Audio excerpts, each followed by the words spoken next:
Bonjour à tous. Comment la finance apatride a créé la Seconde Guerre mondiale dans le but de se partager le gâteau d'après-guerre. C'est ce qu'on va voir dans cette vidéo. Alors prenons l'affaire à l'envers, c'est plus parlant. Si vous voulez vous partager le gâteau d'après-guerre sous couvert de votre statut de sauveur qui vous permet d'imposer la suprématie de vos fausses valeurs de liberté pour mieux contrôler le commerce et l'industrie de façon totalement monopolistique, en récupérant une grande partie de l'or du monde, comme je l'ai indiqué au début de la saison, pour être en mesure, au final, d'établir un nouveau système financier international fondé sur une monnaie dette, qui est la voie royale pour asservir tous les peuples par la dette et tous les gouvernants et leur système démocratique par la corruption, eh bien, si vous voulez tout ça, il vous faut déjà une bonne guerre. Et si vous voulez en avoir pour votre argent, ben, il vous faut une bonne grosse guerre, un bon gros tabula rasa, pour fonder votre nouvel ordre des siècles, mais il vous faut alors les moyens de vos prétentions. Car si vous n'avez pas de pétrole, pas de caoutchouc, pas de plastique, pas de magnésium, pas de métaux ferreux ou non ferreux, pas de gaz mortel, pas d'explosifs, pas de poudre à canon, parce que vous ne pouvez pas importer de salpêtre du Chili, pas de carbure de tungstène, pas de carburant synthétique, bref, pas de ressources naturelles, pas de centrales électriques, pas d'usines de chimie ou de fabrication de voitures, de camions, d'avions ou d'engins de mort, que vous n'avez pas, par exemple, d'éthyle de plomb, qui permet d'éliminer les chocs internes répétés dus à la combustion quand vous êtes enserré dans votre char, que vous ne maîtrisez pas le processus d'hydrogénisation ou les propriétés de l'essence isooctane, que vous n'avez pas de système de communication, pas de radar ou d'alarme contre les attaques aériennes, pas de détonateur pour les grenades d'artillerie, pas de pièces pour les raquettes de bombes, pas de pièces de rechange pour les transformateurs, pas d'équipement pour les radios à ondes courtes, ni de système de communication stationnaire et opérationnel, que vous n'avez donc pas d'argent ou de matières premières, pas de technologie ou de brevet pour acheter tout ça ou le faire produire, qu'est-ce que vous faites sans tout ça? Qu'est-ce que vous faites? Eh bien, vous faites la guerre sur vos petits chevaux avec votre petit bâton. Une petite guéguerre dans un précaré, dans un coin, et pas de tabula rasa. Et c'est ce qui aurait dû arriver en 39, de 39 à 45, et vous ne sauriez même pas qui est Hitler si l'Allemagne n'avait pas reçu, entre autres, un appui financier, technologique, industriel et commercial phénoménal de la part de la finance apatride. Bref, comment la finance apatride a fabriqué la Seconde Guerre mondiale, c'est l'objet de cette vidéo. Alors, je suis obligé pour une bonne compréhension de vous retracer rapidement le cadre. De 19 à 23, il s'agissait de ruiner l'Allemagne avec les réparations exigées suite à la Première Guerre mondiale. Pour de 24 à 28, la rendre totalement dépendante financièrement grâce au plan Dawes qui a permis à la finance apatride, tel un cheval de Troie, de prendre le contrôle d'une Allemagne totalement sous perfusion, afin de 29 à 23 de lui couper l'oxygène financier et de promouvoir un dictateur avec son État autoritaire en plusieurs étapes. Crise de 29 dont j'ai parlé, plan Young, moratoire Hoover qui suspendit tout règlement en juin 31, puis abandon du recouvrement du principal en juillet 32 lors de la conférence de Lausanne, le ramenant à seulement 5 milliards de marques or payables au bout de 3 ans. Et vous avez aussi la Banque des règlements internationaux, constituée s'il vous plaît en société anonyme, pour faire transiter le pognon de dingue vers l'Allemagne. Et c'était là le but, faciliter la voie à Hitler, parce que le fascisme, c'est l'alliance de l'État et de l'industrie pour faire des guerres de conquête, qui boostent les profits des multinationales. Les nazis ont en suivant été soutenus à bout de bras, puis orientés à tous les points de vue, industriels, financiers, politiques, géopolitiques, pour aller vers une grande guerre mondiale, en allant se perdre à l'Est, pour que les Occidentaux viennent sauver tout le monde et se partager le gâteau. C'était l'idée. Alors je parle pas de tout, ça serait excessivement long, on va voir simplement la création des cartels et leur utilisation pour servir le nazisme, ça c'est déjà assez parlant, et in fine les sauveurs américains qu'on verra dans une prochaine vidéo. Donc dans les années 20, il y avait 6 domaines, outre le domaine bancaire, donc 6 domaines que vous deviez absolument contrôler pour créer une guerre mondiale afin de vous partager le gâteau d'après-guerre. On va développer ce tableau sur les cartels clés dans les années 20 pour créer la guerre, pour pouvoir la fabriquer, pouvoir ainsi la régler comme du papier à musique. Vous avez la chimie, le pétrole, la construction automobile, l'électricité, les télécommunications et les métaux. La chimie, pourquoi? Ça permet énormément de choses. Fabriquer du plastique, du caoutchouc synthétique, du pétrole synthétique à base notamment de charbon. Et l'Allemagne, elle en avait beaucoup du charbon. La chimie, ça sert aussi à fabriquer des explosifs, de la poudre à canon, des gaz mortels, etc. Autant dire beaucoup de choses indispensables à une guerre odieuse sans être contraint par l'importation des ressources ou marchandises utiles et qui s'avèrent en plus compliquées en cas de blocus. Le pétrole, de haute performance et à bas coût, reste aussi indispensable et un atout fondamental et moins cher que le synthétique sous forme de kérosène ou d'essence pour les avions ou tout ce qui roule. Les constructeurs automobiles, alors simple et capital, et ce n'est pas que les voitures, l'électricité avec les centrales électriques, ça se passe de commentaires, les télécommunications, ça permet de contrôler les réseaux téléphoniques, d'avoir des détonateurs, des systèmes de communication, de radars, d'équiper les avions, les navires ou que sais-je. Les métaux, donc la métallurgie, ça s'occupe du fer, de l'acier, du cuivre, de l'aluminium, du zinc, du plomb, de l'étain, du chrome, du nickel. Et les activités sont variées, ça va de l'extraction du minerai à la fabrication de produits bruts, semi-finis ou finis pour l'industrie, le bâtiment et le transport, en passant par la fonderie avec des hauts fourneaux. Bref, des débouchés dans tous les sens, surtout pour avoir une puissante industrie de l'armement. Et tous ces domaines, on va le voir, ont été cartélisés dans les années 20. Ainsi, pour la chimie, vous avez le fameux IG Farben. Les IG entreprises s'unirent en décembre 25 en une seule entreprise, IG Farben, avec Karl Bosch à leur tête. Et IG Farben seront plus tard les vautours derrière les conquêtes d'Hitler pour éliminer toute concurrence et utiliser une vaste main-d'œuvre esclavagisée dans les camps de concentration pour aider à l'effort de guerre vers l'Est. Et sans les capitaux fournis par Wall Street, nous dit Anthony Sutton, il n'y aurait pas eu d'IG Farben en première instance et très certainement pas d'Adolf Hitler et de Seconde Guerre mondiale. Alors dans la branche américaine, au comité directeur d'IG, on trouvait qui?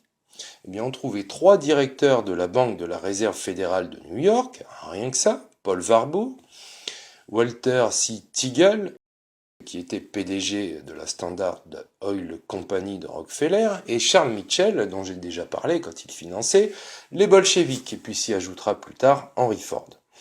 Dans le conseil superviseur allemand, il y avait le banquier de Hambourg Max Warburg, le frère de Paul Warburg, marionnette des Rothschild, Karl Bosch et Hermann Schmitz.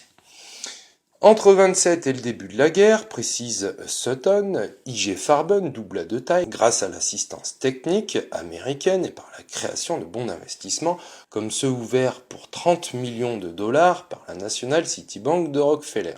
Brièvement, nous dit Sutton, ils ont financé 45% de la totalité des fonds de la campagne électorale de 33 des nazis. IG Farben possédait, c'était un État dans l'État, ses propres mines de charbon, ses propres centrales électriques, ses propres hauts fourneaux, banques, unités de recherche et nombre d'entreprises commerciales. Et avait acquis en 1939 une participation et une influence dans quelques 380 autres industries allemandes et 500 entreprises étrangères. Rien que ça, il y avait au total plus de 2000 accords de cartel entre IG et les entreprises étrangères, incluant la Standard Oil du New Jersey, de Rockefeller, et les DuPont. Le pourcentage de matériel de guerre produit par les usines de Farben en 1945, c'était phénoménal. Farben produisait 100% du caoutchouc synthétique, 95% des gaz mortels allemands, dont le tristement célèbre Zyklon B, utilisé dans les camps de déportation, 90% du plastique allemand, 88% de son magnésium, 84% des explosifs en tout genre, 70% de la poudre à canon, 46% de l'essence à haute octane pour l'aviation et 35% de tout le carburant synthétique allemand. Alors pour le pétrole, dans la branche américaine, on a la Standard Oil Company de Rockefeller avec Walter Teagle comme directeur général qui avait subi la Standard Oil Company, un coup dur avec une loi antitrust américaine, du temps où les États-Unis étaient encore pas vaincu définitivement par la finance apatride, c'est-à-dire en 1911, 2 ans avant de l'être définitivement, en 1913, avec la création de la Fed. Il y a une vidéo, la soumission des États-Unis dessus. Alors, il y aurait beaucoup à dire sur le pétrole qui a contribué grandement à façonner le XXe siècle. Bref, on va faire simple. L'accord d'Achnacarry, du nom d'un château en Écosse, du 17 septembre 28, entre la Standard Oil Company du New Jersey, la Royal Dutch Shell et l'Anglo-Persian Oil Company, que vous connaissez, qui dominaient déjà le marché mondial du pétrole et qui ont donc constitué à cette occasion un puissant cartel dans le secteur. Dans 2 ans, l'Allemagne fabriquera suffisamment de pétrole et de gaz depuis le charbon pour pouvoir soutenir une longue guerre.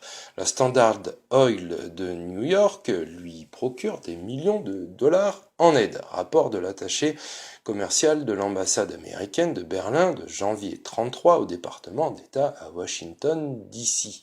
Le groupe des compagnies de la Standard Oil, nous dit Sutton, fut d'une importance critique pour l'aide apportée à l'Allemagne nazie dans sa préparation de la guerre, et cette assistance en préparation militaire vint à propos car les ressources insuffisantes de l'Allemagne en matière notamment de produits pétroliers, aussi également de produits de caoutchouc naturel, ne lui permettaient pas de pouvoir soutenir une guerre mécanisée moderne.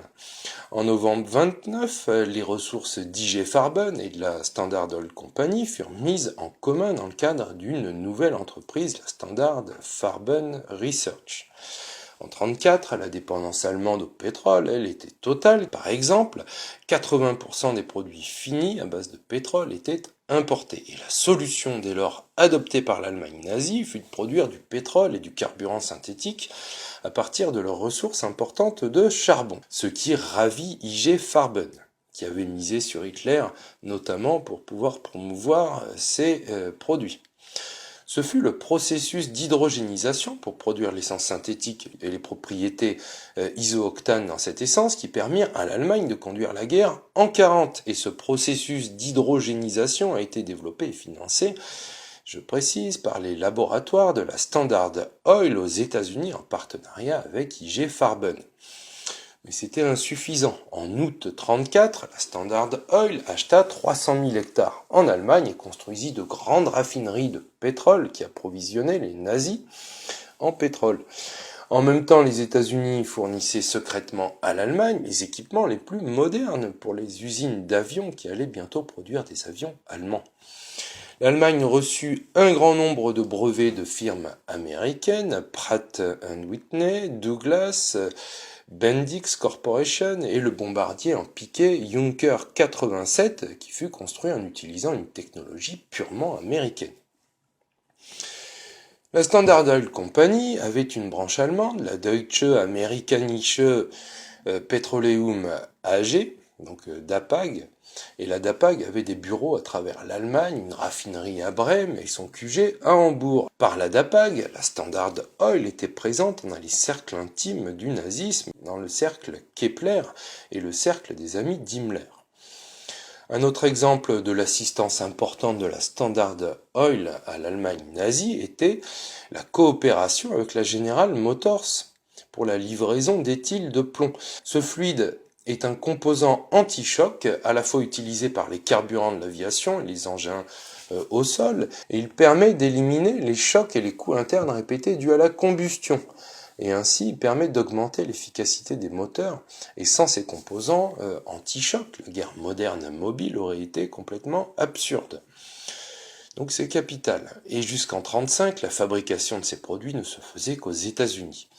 Puis la Standard Oil Company et la General Motors créèrent, elles aussi, une entreprise conjointe, l'Ethyl Gasoline Corporation, pour transférer leur savoir-faire en Allemagne pour le programme de réarmement nazi. Alors la Standard Oil du New Jersey et le caoutchouc synthétique, ça aussi c'est une histoire. Le transfert de technologie de l'éthyle de plomb à l'Allemagne nazie fut répété avec le caoutchouc synthétique, nous explique Sutton. Du tétraéthyle fut exporté en urgence depuis les États-Unis pour la Wehrmacht, Et une assistance majeure fut donnée pour la fabrication du caoutchouc butyl, tout en maintenant secret aux États-Unis le processus d'I.G. Farben pour le BUNA, agent de fabrication du caoutchouc synthétique. En d'autres termes, la Standard Oil du New Jersey aida continuellement la machine de guerre nazie tout en refusant d'aider les États-Unis.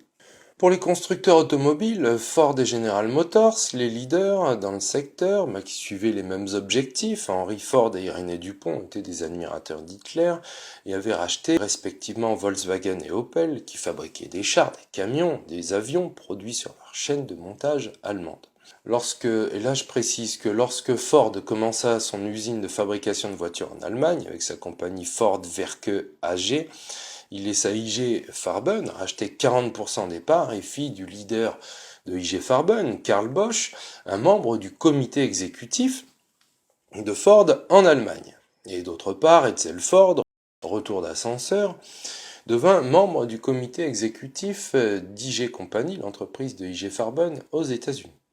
Alors pour l'électricité, vous avez General Electric. Dès 1930, la General Electric avait gagné un monopole technologique similaire à celui qu'elle avait en Allemagne sur l'industrie électrique soviétique. Et General Electric, c'est toujours J.P. Morgan, dont j'ai beaucoup parlé, Owen Young, dont le plan qui tire son nom, Young, a permis de mettre Hitler sur les rails, et Gerhard Schwab, celui qui sera l'auteur du New Deal de Roosevelt et qui sera avec Tigel et Warburg conseiller de Roosevelt.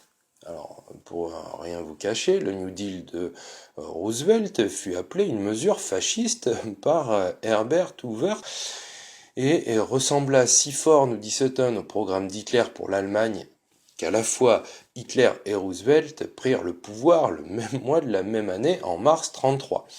En bref, General Electric obtint le monopole sur le carbure de tungstène aux États-Unis, qui est fondamental pour les outils, machines-outils d'usinage, de forage ou de perçage, comme aussi avec les munitions anti-char. C'est un perforateur efficace. La branche allemande de General Electric, AEG, bénéficia des prêts venant, je précise, de la National City Bank de Rockefeller.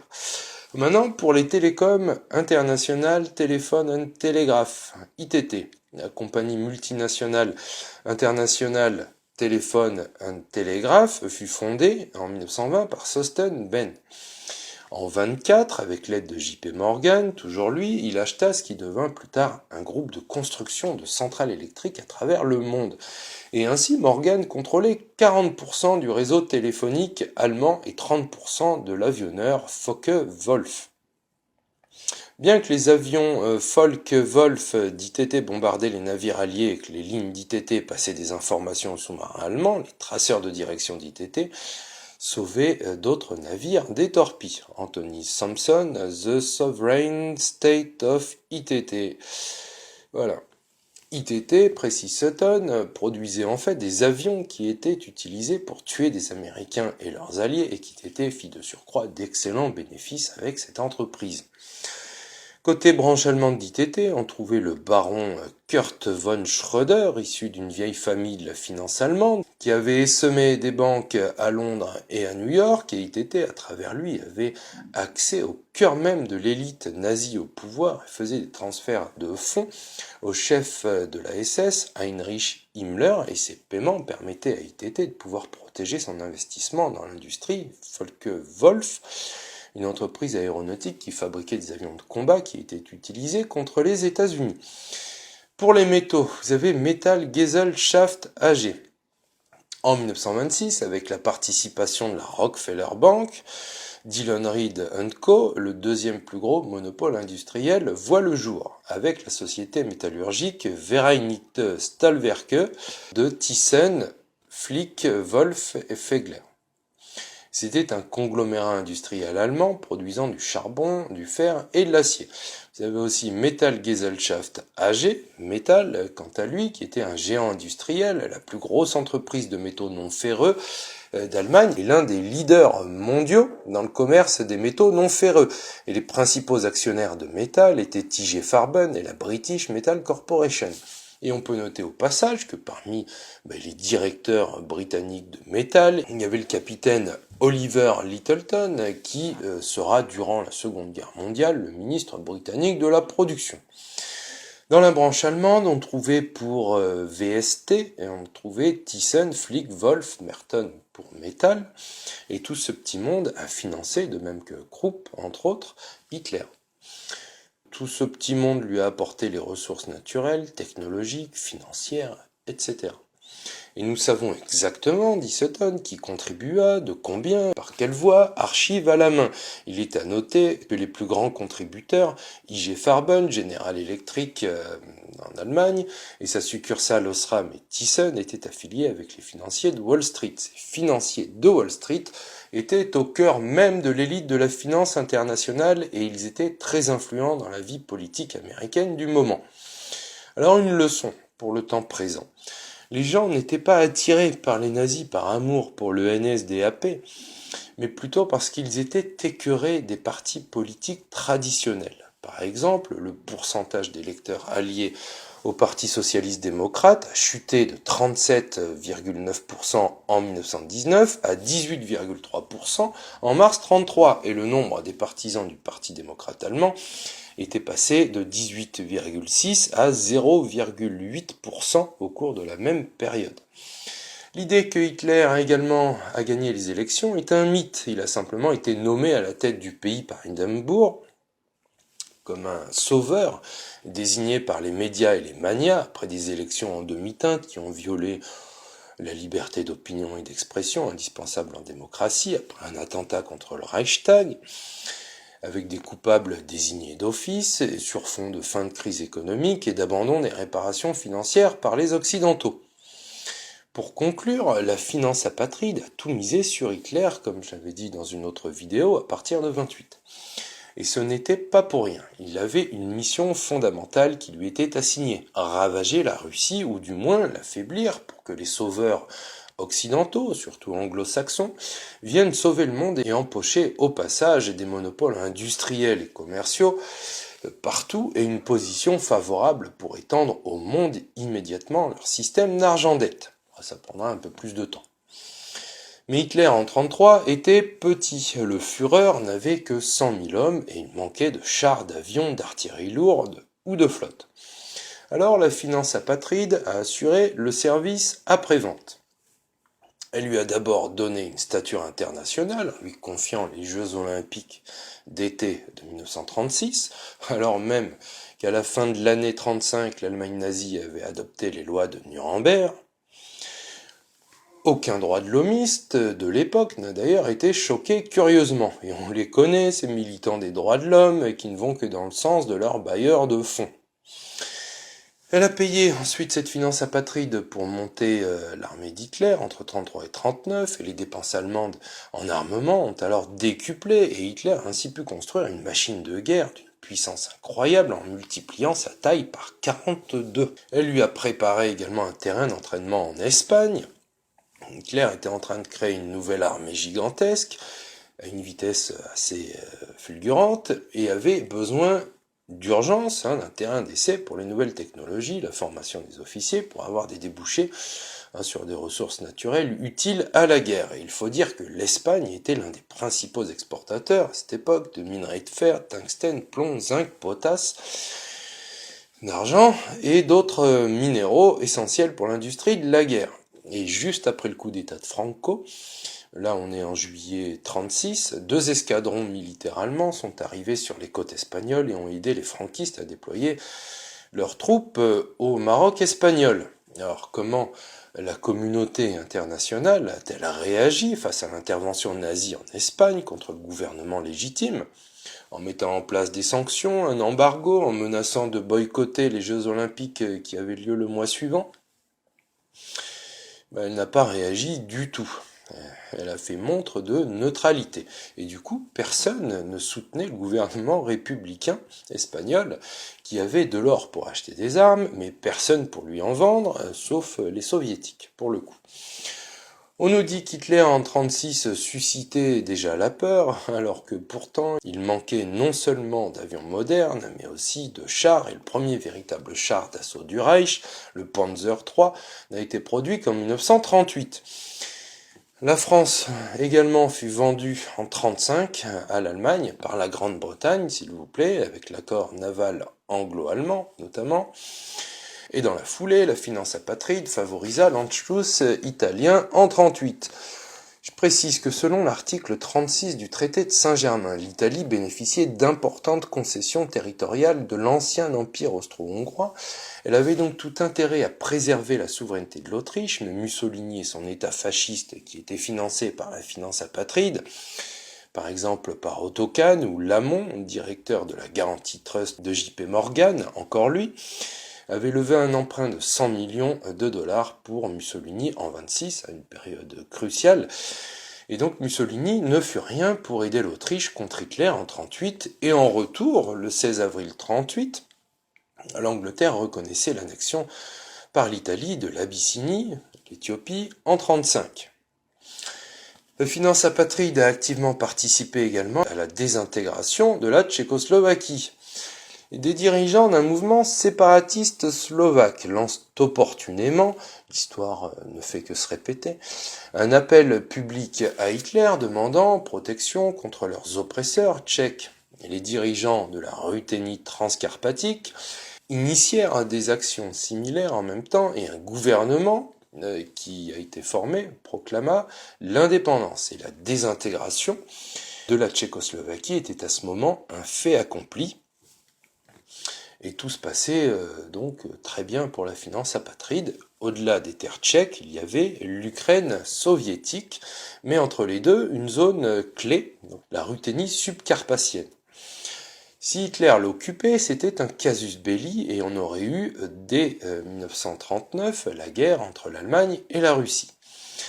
Et dans la nuit du 15 mars 1939, les troupes allemandes traversèrent la Tchécoslovaquie, elles occupèrent tout l'État, à l'exception, bien sûr, de la Ruthénie transcarpatique. Au lieu de pousser la frontière du Reich contre les frontières de l'URSS, l'Allemagne utilisa les territoires indépendants de la Slovaquie et de la Hongrie, qui a été offerte avec la Transcarpathie, comme tampon entre elle-même et la Russie. Et ce n'est qu'à ce moment que les fourbes occidentaux considérèrent qu'Hitler avait commis une erreur fatale, et pas avant. S'ensuivit le pacte de non-agression et il fallut tout un jeu stratégique et diplomatique pendant 3 ans pour reconduire Hitler finalement à l'Est. Bref, au final de cette saison, vous avez compris, la racaille à cravate apatride finance tous les camps de façon totalement schizophrénique, dans la lignée du plan Marbourg avec Andrew Carnegie. Alors tout ça, pourquoi Sutton nous le dit? Les gouvernements mondiaux, en accord avec le plan Marbourg, devaient être socialisés tandis que le pouvoir ultime resterait entre les mains des financiers internationaux qui contrôleraient ces conseils et imposeraient la paix, donnant ainsi une cure spécifique au malfonctionnement politique de l'humanité. Cette clique de banquiers et de promoteurs n'était pas bolchevique, ni communiste, ni socialiste, ni démocrate, ni même américaine ou anglaise ou française. Par-dessus tout, ces hommes voulaient des marchés, de préférence des marchés internationaux captifs, et un monopole du marché captif planétaire comme but ultime. On verra la suite la prochaine fois. Je vous remercie de votre écoute et à bientôt.